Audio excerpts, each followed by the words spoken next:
A gente começa com o Santa Cruz pelo seguinte motivo. Foi o primeiro time a definir o seu futuro. Foi o primeiro time a iniciar a sua transição. A gente está vendo na tela 10 reforços anunciados pelo Santa Cruz na transição da temporada 25-26.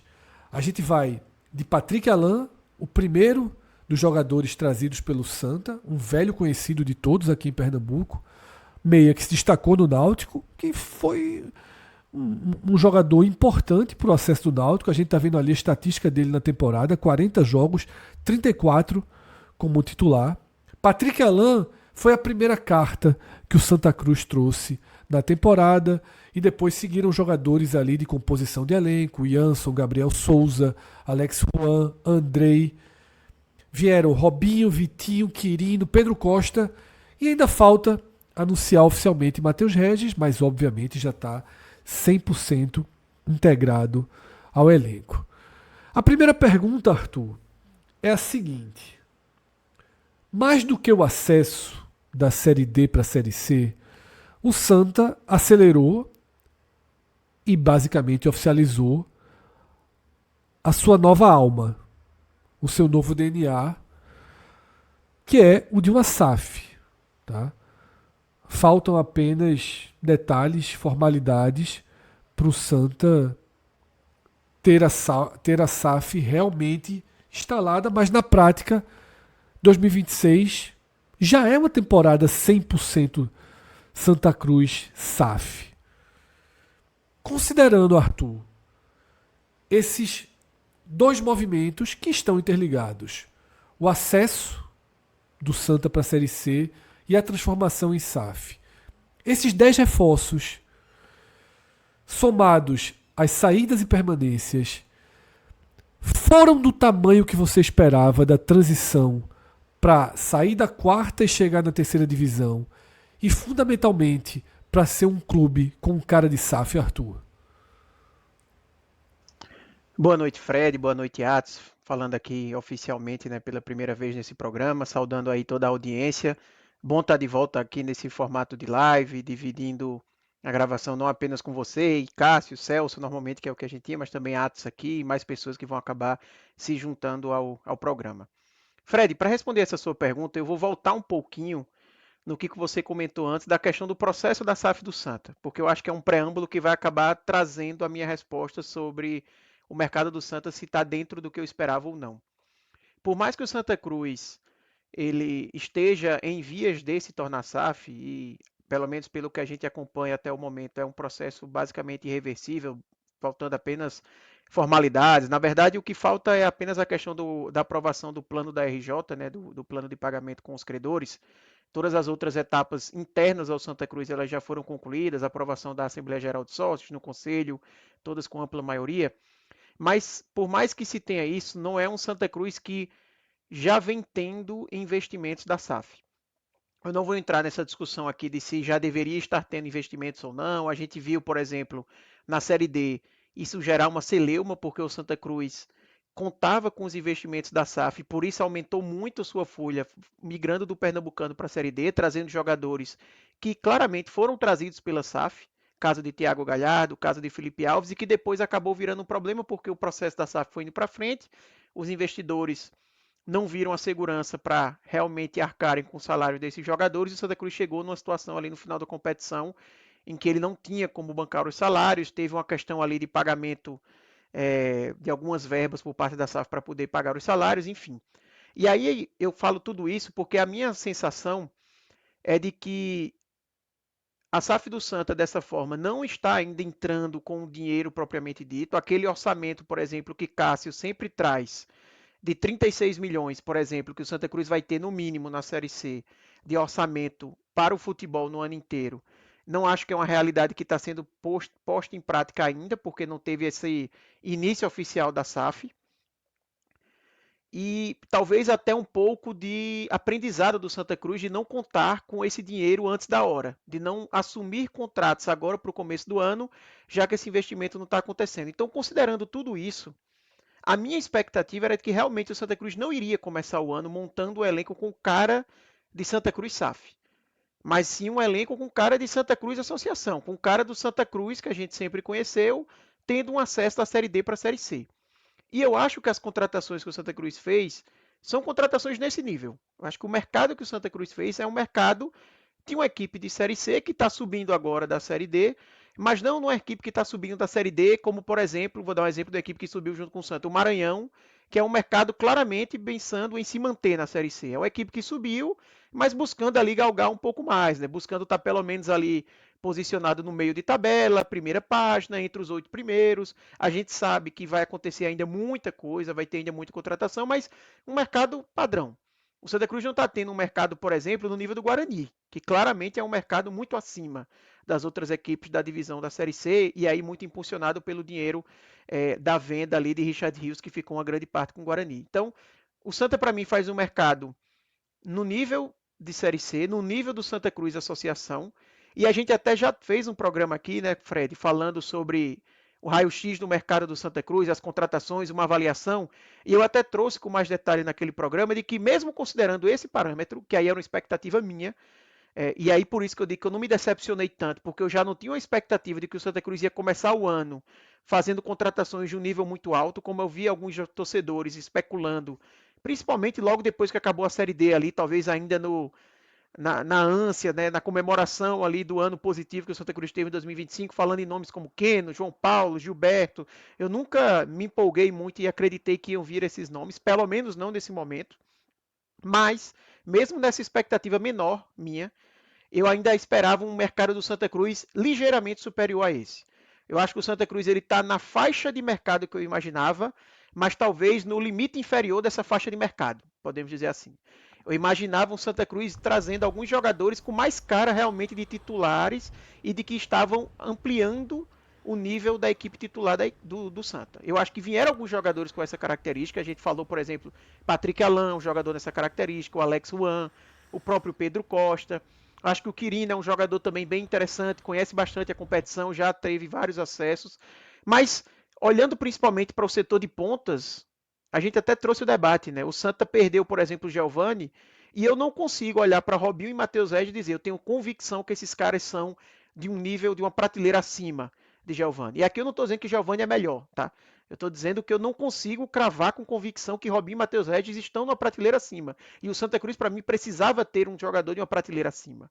Então, aqui só para dar um exemplo de uma posição, tá? E Mas o presidente, nessa terça-feira, quando a gente está fazendo essa live, o presidente ele deu uma entrevista focando nessa última contratação, no 11º reforço, e seria justamente um ponta de uma qualidade superior, né? Um jogador, um extremo, um atacante extremo, de uma qualidade para chegar e todos identificarem nele um jogador titular. exatamente. Eu estou vendo aqui os comentários do pessoal falando do áudio, tá? Vou tentar falar mais alto aqui para ver se ajuda. Realmente meu microfone não está contribuindo muito. Mas é até bom esse ponto que você trouxe, Fred, porque realmente foi até uma notícia positiva que eu vi. Eu não sei exatamente esse jogador se ele vai vir, qual vai ser o nível que esse jogador vai vir, mas é positivo porque parece que a minha avaliação ela não é uma avaliação apenas de quem está de fora. Parece que é uma avaliação interna também, de que faltou esse upgrade maior nessa posição. E eu usei a posição de ponta porque é o exemplo mais latente. Mas até se você for para outras posições, eu acho que o Santa Cruz tinha uma expectativa de vir um volante de um nível maior também, sabe? Talvez um zagueiro de um nível de titularidade também maior do que Jansson, que por mais que seja um jogador interessante, que já viveu bons momentos no Brusque, mas vinha num momento de certa baixa, né, no seu futebol. Então, como eu falei, não acho que o Santa Cruz faz um mercado de todo ruim, mas é um mercado que está na faixa que eu esperava, mas está no limite inferior dessa faixa. Então, se eu imaginava um mercado ali entre 4 e 6 do Santa, está mais próximo do 4 do que do 6. É isso que eu estou querendo dizer. Então, não me anima muito, mas eu acho que o Santa conseguiu, pelo menos, ganhar competitividade e deixar o seu elenco mais redondo. Né? Tirando o setor do ataque, eu acho que o setor do ataque tem problemas, até inclusive da posição de centroavante, que a gente pode falar melhor daqui a pouco. Mas o Santa conseguiu, por exemplo, nas laterais, você tem Pedro Costa e Alex Juan, já dá um upgrade interessante e você ganha Israel e Rodrigues para serem reservas nessa posição. Você teve um Andrei que chegou de volante, que nem era a expectativa que eu tenho, mas as informações que se tem dos primeiros jogos treinos é um Andrei que vem conseguindo participar bem fisicamente, vamos ver nos jogos. Você tem um Patrick Elan que dá um upgrade no meio campo muito interessante, você tem o William Júnior agora como reserva, então tiveram movimentos bons assim, mas eu esperava um pouco mais, sendo sincero. Perfeito. A gente daqui a pouco vai trazer aqui todo o elenco do Santa, tá? Já distribuído dentro de campo e com os jogadores que Arthur considera os 11 titulares em potencial. Até porque o Santa Cruz é um time que já fez amistosos e tem nessa quinta-feira um jogo mais nobre, né? Para abertura de temporada. Faz uma disputa dentro da Vitória Cup, que é uma competição amistosa, uma competição que distribui amistosos pelo país, tá? E faz esse jogo contra o Defensa e Justiça, que também vai servir, né, como um parâmetro para o Santa Cruz. Mas antes da gente trazer essa distribuição do Santa Cruz dentro de campo, eu queria que Atos também participasse dessa primeira análise do Santa, porque se não fosse assim, não faria sentido estarmos em uma live, tá? Uma das maiores tradições e diria também que diferenciais do 45 minutos enquanto live na sua versão raiz é justamente a pluralidade, tá, de visões e de opiniões. E Atos é um cara que viveu essa Série C por algumas temporadas, tá? E que assistiu jogos além dos jogos do Náutico e que diria, Atos, que você está bem situado dentro desse mercado. Por isso queria o seu termômetro. O quanto você acha que o Santa se tornou... A gente está ainda no dia 6 de janeiro, tá? A Série C começa em abril. Mas as janelas de contratações esse ano são bem específicas. O Santa tem até o começo de março para dar... Se bem que para a Série C e D não tem janela, né? Então você pode esticar ali até o início da competição. Eu sempre caio nessa armadilha das janelas que pesam nas séries A e B. Mas a gente não vai ter. Depois que você contratar 10, 11, você não tem uma super transformação. Então, Atos, eu queria o seu termômetro do quanto Santa Cruz já tem cara de time de Série C. Se você ainda acha que ele tem fios que puxam para ser um elenco com alguns indícios de quarta divisão. E se não, se realmente for de Série C, se você já acha que é um elenco de Série C que disputa na parte de cima da competição. Fred, veja, primeiro dizer que a gente vai tentar analisar essa fotografia do Santa hoje, colocando lá para a Série C, mas a Série C ela é muito suscetível a você aplicar um pouco de qualidade e já mudar bastante, tá? Isso vai acontecer em todas as divisões, mas eu acho que a Série C, como sempre se muda muito algumas peças antes da competição ou ali durante a competição, qualquer time que você enxertar ali 2, 3, um pouco mais de jogadores, a diferença vai mudar bastante, tá? Então, talvez uma análise que a gente faça hoje, ela fique vencida muito rápido. Primeiro que essa fotografia do Santa, só uma constatação, na verdade, é muito Santa associação, tá? Você não consegue enxergar aí como se fosse uma SAF. Por que eu digo isso? Por causa do tipo de jogadores que o Santa está contratando. Quando o Santa estava na mão de Vinícius, você via alguns elementos ali que dizia, pô, esse cara só está vindo por causa de SAF, Arthur chamou a atenção. Essa leva de jogadores que o Santa trouxe, para mim, é muito associação. A associação faria essas contratações. Eu acho que tem algumas peças interessantes nas contratações do Santa, tá? Que eu acho que é um caminho que o Santa deveria percorrer. Eu acho que todo clube, Fred, que sobe de divisão, ele primeiro tem que fazer a tarefa de casa.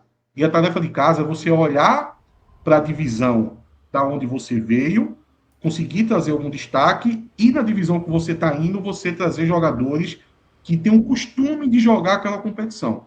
Então você consegue ver isso com o Patrick Alan, você consegue ver isso com o Alex Juan, que tem uma sequência muito grande jogando pelo Brusque.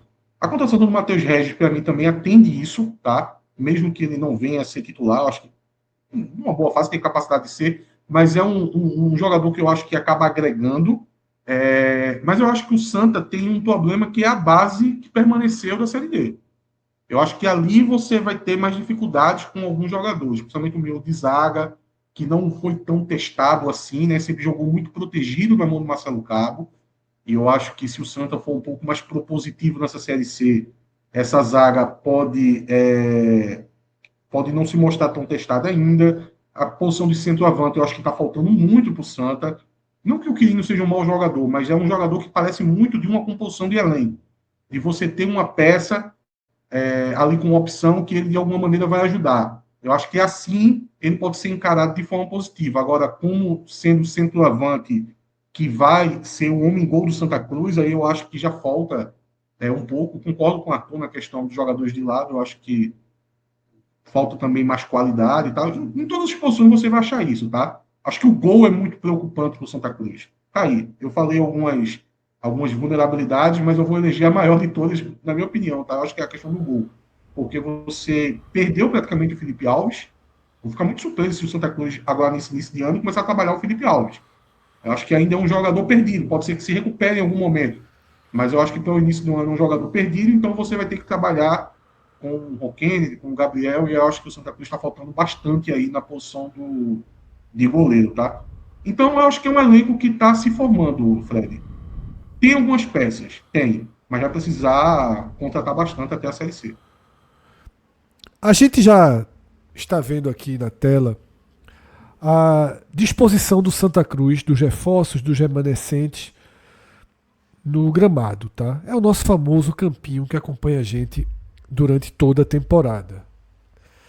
Os jogadores que estão marcados com a bolinha ao lado são os titulares em potencial que Arthur desenhou comigo em um dos vídeos que a gente fez, acho que 2 semanas atrás, e está disponível no nosso feed. O Santa Cruz fez amistosos. Eu acho que só tinha feito um quando a gente fez aquele programa, e agora já foram mais 2 partidas, inclusive o último empate em 1-1 com o Muricy, e a gente está fazendo essa live, tá, 2 dias antes desse amistoso que todo mundo vai poder ver o Santa Cruz do jogo contra o Defensa e Justiça. Tá? Primeiro ponto, Arthur. Rock Kennedy, Pedro Costa, Eurico, Jansson, Alex Juan, Balotelli, Andrei, Patrick Alain, Renato, Robinho e Quirino. Primeiro ponto é saber se daquele seu primeiro esboço de time titular, se esses 11 permanecem com maior potencial dentro de tudo que vem sendo falado, dos treinamentos, do que se pôde saber dos amistosos que o Santa fez. Tá? Segundo ponto, a questão do goleiro. Porque hoje à tarde, quando a gente conversou rapidamente para iniciar a produção do programa, o que Atos falou, você já tinha trazido. E foi um tema do nosso debate no vídeo anterior. Tá? Por quê? Eu acho que o Santa Cruz larga da temporada estabelecendo uma hierarquia equivocada dos goleiros. Eu acho que o Santa vem muito na gratidão e no reconhecimento do quanto o Rock Kennedy acabou sendo decisivo naquelas disputas de pênalti na reta final da Série D, mas eu acho que o Santa Cruz, se trouxe um Gabriel Souza, que era reserva do Bahia, e veio do Santa Cruz para ter minutagem, ele precisaria de minutagem. E Felipe Alves, como o Atos falou, não faz sentido nenhum Felipe Alves ser um reserva. Ou ele joga, ou ele deixa o elenco do Santa Cruz. Tá? Ou o Santa Cruz deveria ter feito, eu já vou colocar até no passado, um trabalho de recuperação de Felipe Alves, começando a temporada com ele, ou eu não vejo muito sentido ele começar o ano como reserva, segunda ou terceira opção do elenco. E aí, Arthur, no último amistoso, as informações que chegaram são de preocupação crítica com essa posição com o gol. Tá? Pode escolher qualquer um dos 2 caminhos que eu fiz. Eu fiz 2 perguntas que abrem, né, análises mais longas. Você pode escolher qualquer uma delas para iniciar. Boa, Fred. Primeiro falando dos 11 titulares, né, ideais, vamos dizer assim. A visão ela continua a mesma, tá? Inclusive essa é a visão que a gente tem acompanhando o que o Santa tem tido como time titular nos jogos treino. Para não dizer que esses 11 que a gente vê na tela são os 11 que vem atuando de frente nos jogos treino que o Santa Cruz vem tendo, ou o próprio amistoso que o Santa Cruz vai ter daqui a 2 dias, me surpreenderia muito isso ser diferente do que a gente está vendo na tela. Só tem uma diferença que é o caso de Alex Juan, que a gente está vendo ali que ele está lesionado. Né? Alex Juan ele teve uma situação de lesão ainda durante o mês de dezembro. Ele está se recuperando, parece que está voltando agora os trabalhos, deve estar disponível apenas mais ali do meio para o final de janeiro, então é por isso que ele não vai começar a temporada como titular. Rodrigues vai ser o titular, mas apenas por uma questão de lesão. Né? Assim que tiver recuperado, que tiver saudável, a tendência é que Alex Juan ganhe essa posição, então é por isso que a gente já está considerando ele aqui no time titular ideal.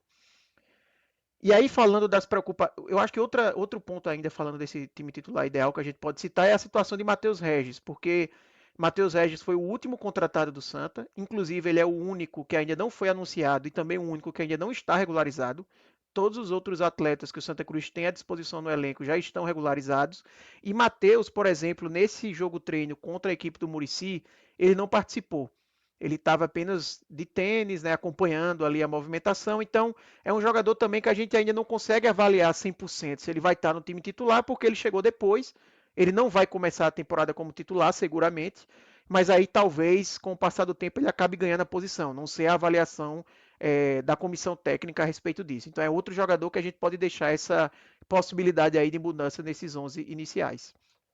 Falando do ponto que você trouxe de goleiro, e eu concordo com o Atos, tá? Eu até não mencionei muito ali a posição de goleiro na hora de avaliar o mercado, porque como eu estava mais focado em avaliar os jogadores que foram contratados, e goleiro veio o Gabriel Souza, que é uma contratação de um perfil bem diferente, o perfil ali do caso de Vitinho, que a gente até falou mais de oportunidade de mercado do que você atacando uma carência que você tem no elenco. São jogadores que o Santa projeta que consiga desenvolver, que tem um custo mais baixo, que talvez, principalmente no caso de Gabriel, que é um jogador que vem em definitivo, talvez o Santa consiga até fazer ele atingir o potencial que já demonstrou no passado e conseguir uma venda futura. Enfim, é um jogador mais pensando talvez no futuro do que no agora.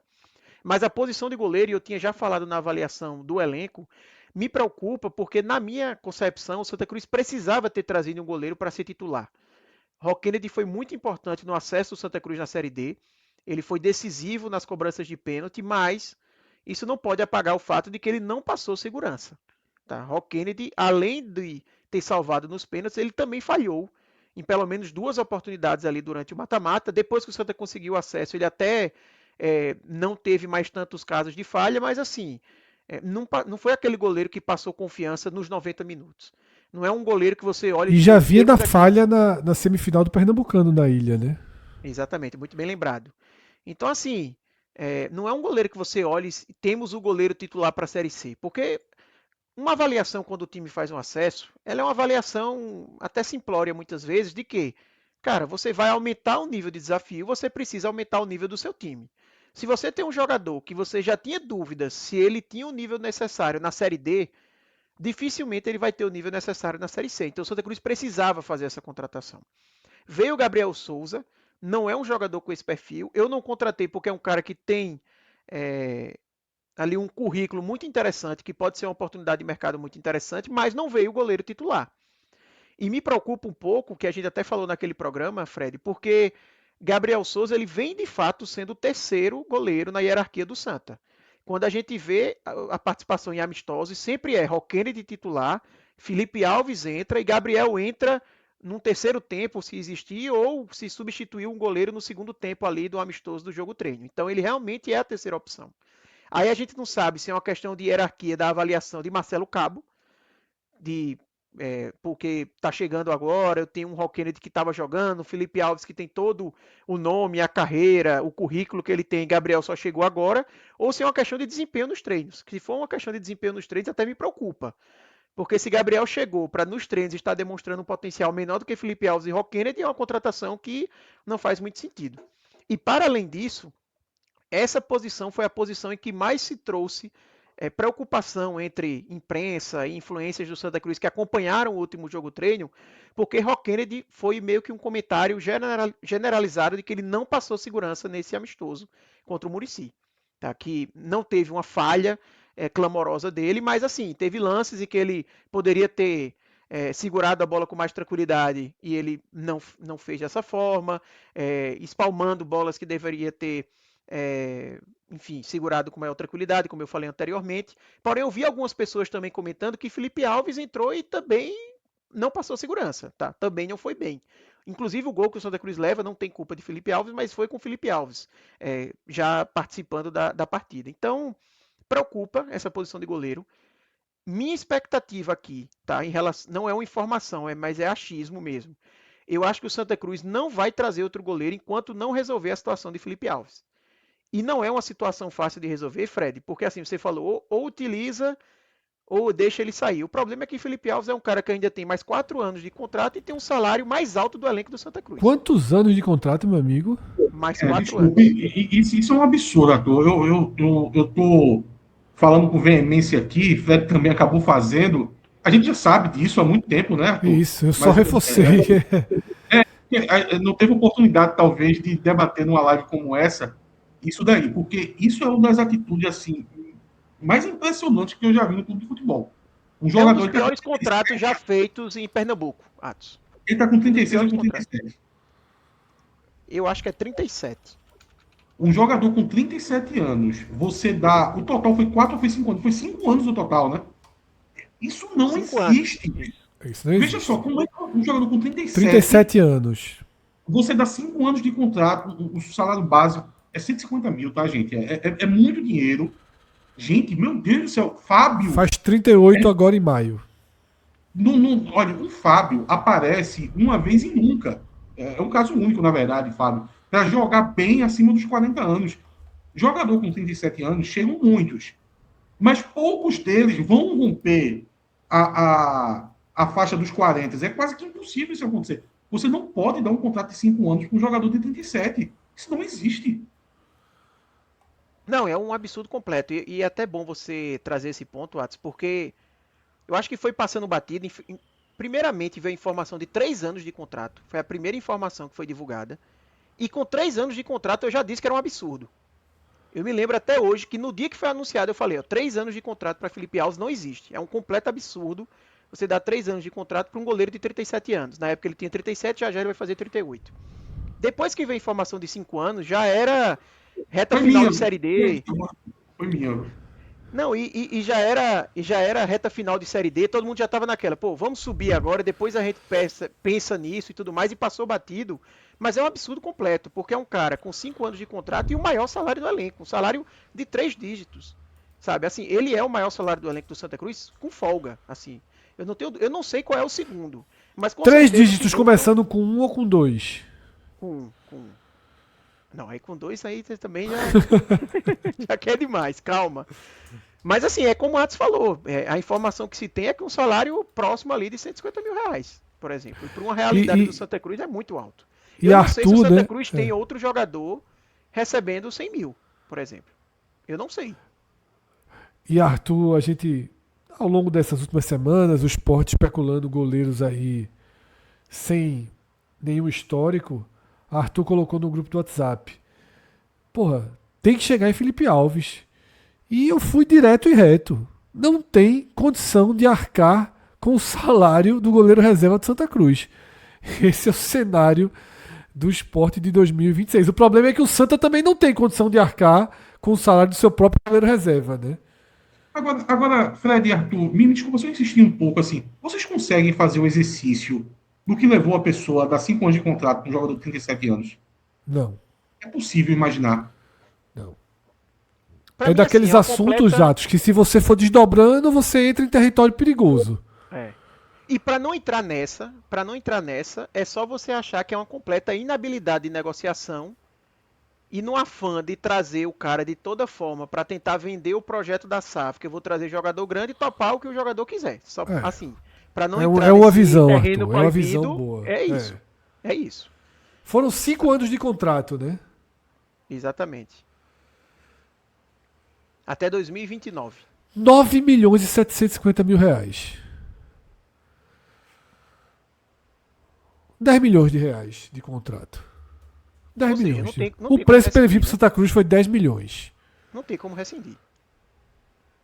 É impossível. E um jogador como Felipe Alves, que já está nessa altura da carreira, ele sabe que ele não vai conseguir outro contrato como esse. Sabe. Então ele não vai abrir mão disso. Então é uma situação muito complicada e O eu acho que o Santa Santa teria Cruz que só vai... começar a tentar, tá? Teria que começar a tentar a lógica de pagar metade e colocar Felipe Alves em outro clube.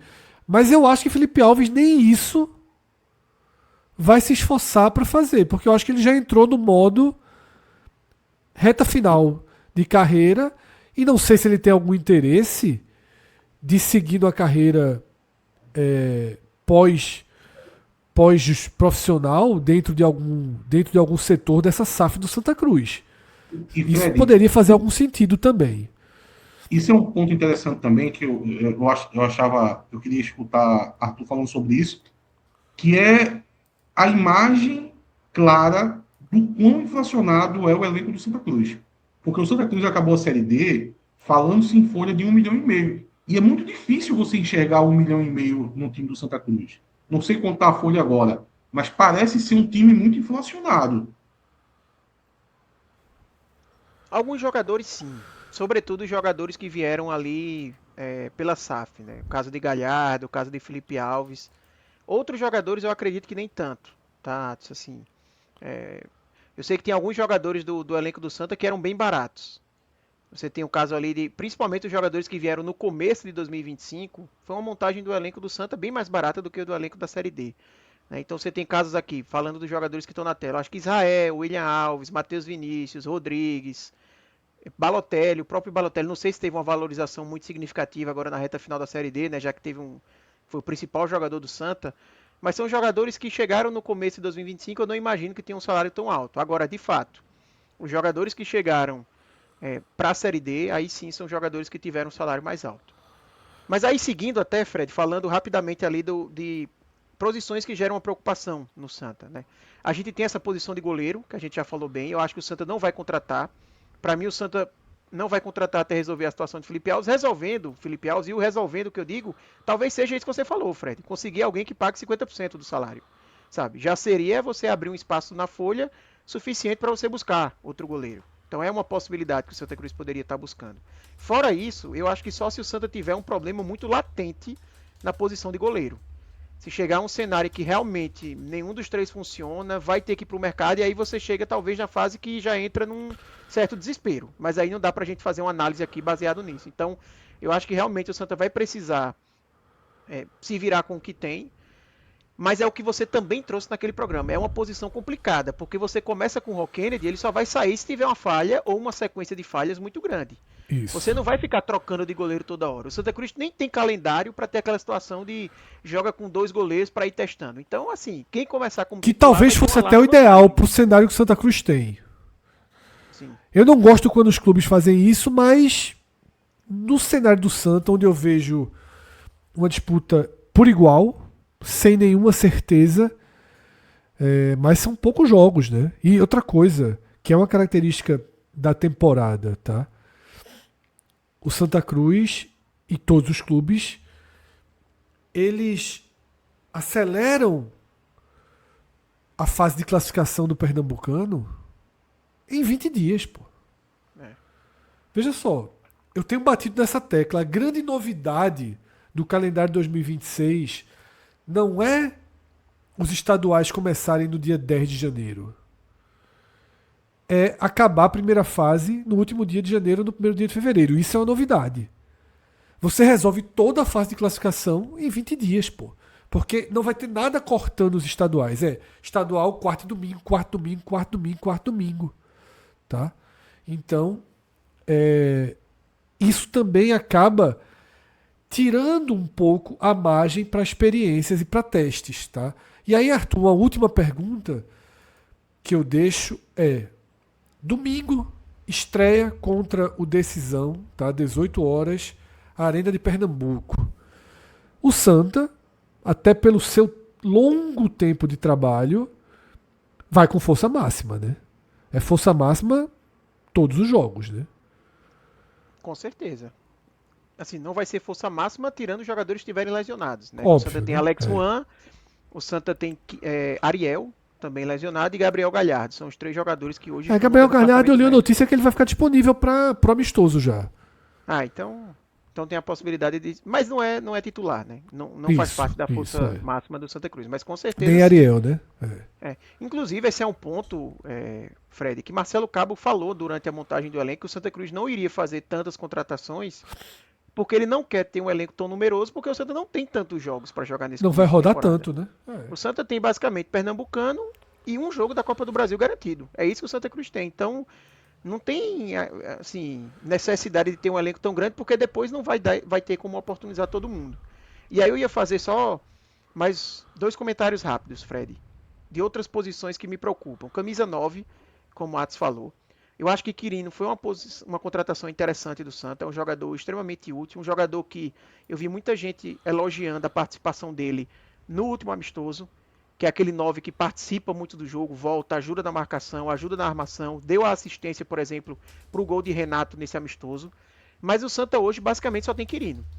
Ariel, mais uma vez, está no departamento médico, e eu acho que vale citar aqui e dar ênfase no mais uma vez, porque Ariel é um jogador que desde 2025 ele esteve mais tempo no departamento médico do que disponível para atuar. Fez um gol importantíssimo para o acesso do Santa Cruz contra o América de Natal, mas não vem conseguindo ter sequência, não vem conseguindo se colocar disponível para ajudar o Santa Cruz. Então, preocupa porque o Santa basicamente só tem um jogador para a posição. E não sei até que ponto o Santa Cruz vai procurar contratar mais alguém. Nos outros setores, a gente já falou bem da parte de ponta. Eu acho que de lateral, a gente pode ter uma briga boa na lateral direita, né? Porque Israel era um jogador que estava muito bem no Santa. Se voltar bem fisicamente, ele pode disputar muito bem aí essa posição com Pedro Costa. E eu acho que uma surpresa, que eu até citei anteriormente, Fred, mas eu acho que vale também mencionar, uma surpresa para mim entre as contratações vem sendo o Andrei, tá? Andrei era uma contratação que eu não colocava nenhuma expectativa pelo tempo de inatividade que ele vem tendo, não vem conseguindo minutar, mas pelo menos nos treinamentos ele parece estar indo bem, ele é o titular da posição, vem sendo titular em todos os jogos de treino, e eu vi muita gente destacar que Andrei foi o melhor jogador do Santa nesse amistoso contra o Muricy. Então, dá uma esperança. Eu acho que o torcedor não pode ter nada além do que esperança nesse momento, porque são jogos treino, a gente vai ver ainda o amistoso, vai começar ainda os jogos valendo, mas André é um Jogador cara que tem que era qualidade, né? muito promissor até a lesão, né? Exato. Então, assim, como ele tem qualidade e ele dá um indicativo de que vem conseguindo ter sequência, pelo menos nessa preparação, é uma possibilidade aí do Santa Cruz acabar ganhando um reforço interessante aí nessa posição de volante. Arthur, para fechar aqui o trecho do Santa Cruz, durante a nossa live, o Santa divulgou, tá, as camisas que utilizará na transição, tá, para a chegada da Reebok. E as camisas trazem o escudo clássico do Santa nos anos 80 e 90 e jogaram uma pressão, né, da Reebok, porque são camisas básicas, tá? E imagino que se encaixem, né, no gosto do torcedor do Santa Cruz, mesmo cometendo o pecado previsto no estatuto de deixar o preto e o vermelho se tocarem, tá? Ali no ombro da camisa coral, né, com listras verticais, há um choque entre o preto e o vermelho, agora oficialmente proibido no estatuto do clube. Veja, eu até coloquei o comentário na hora que o Santa Cruz postou de que precisam dar um jeito de comercializar essas camisas porque ficaram muito bonitas, né? Eu particularmente acho esse escuro do Santa belíssimo. Também Muito acho. bonito mesmo. E as camisas ficaram aquele simples e bonito, né? Sem muito detalhe. Que é mas algo muito que bem essas feito. marcas próprias conseguem fazer, né? Porque é feito por quem conhece o clube, né? Mais por E às vezes, dentro, né? e nesse caso aqui deu uma sensação, Fred, que foi o simples por falta de tempo. Mas funcionou muito bem, sabe? Sem você ter tempo de fazer muitos detalhes e, enfim, enfeitar muito a camisa, mas fizeram uma camisa básica e muito bem feita, muito bonita. Gostei bastante. E uma curiosidade, você lembrou o fato ali de tocar o vermelho com o preto? Eu acho que é a primeira camisa do Santa desde 2010 que tem isso, tá? A última que eu me lembrava era a camisa do Santa de 2010, da Penalty. Ela também tinha esse encontro na manga da camisa. E Cássio trouxe algo recentemente que surpreendeu todo mundo. Não estava no estatuto isso, né? Era eu que disse pra uma ele, foi, era uma grande fake news. Que tava era no um estatuto. fake news histórico aí que virou verdade. O Santa incorporou aí no estatuto e eu acho que aí foi erro, não foi nem erro de projeto, foi erro de costura. Tá? Sim, Porque não faz nenhum sentido essa inversão das linhas ali em cima. Eu acho que podem ser corrigidas aí para seguir agora o que está no estatuto do Santa Cruz, tá? mas como eu falei Da- aquele dia, Fred, foi um erro, uma fake news, mas uma fake news com fundamento, porque não ficava no estatuto, mas tinha no manual de marca do Santa Cruz Isso. essa regra, vamos dizer assim, essa indicação.